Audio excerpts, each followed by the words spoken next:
রাজ্যপাল আর.এন. রবির মুখে ফের পরিবর্তনের প্রসঙ্গ। তিনি বলছেন, এখন দেশে যে পরিবর্তন হচ্ছে 10 বছর আগে সেটা কোথায় ছিল? স্বাধীনতার সময় দারিদ্র্যসীমার নিরিখে দেশ 6 নম্বরে ছিল। দেশ আরও গরিব হয়ে 2014 সালে নেমে গিয়েছিল 11 নম্বরে। সেখান থেকে এখন আমরা দারিদ্র্যসীমার নিরিখে 4 নম্বরে উঠে এসেছি। আমরা অর্থনীতিতে দ্রুত উন্নতি করছি, বিজ্ঞান প্রযুক্তিতে উন্নতি করছি।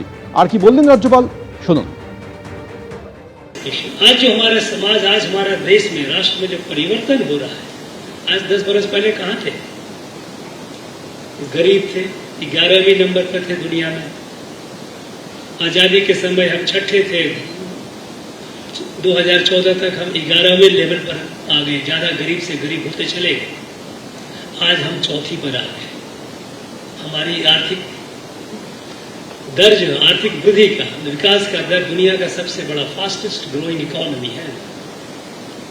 साइंस टेक्नोलॉजी में हम कहां से कहां पहुंच रहे हैं।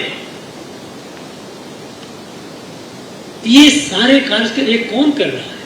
सरकार वातावरण क्रिएट कर रही है, लोग कर रहे हैं। मैं जानता हूं आज हमारे अनुसूचित जाति के भाई बहन बहुत सारे सिंडिकेट के शिकार हैं, बाहुबलियों के कंट्रोल में रह रहे हैं।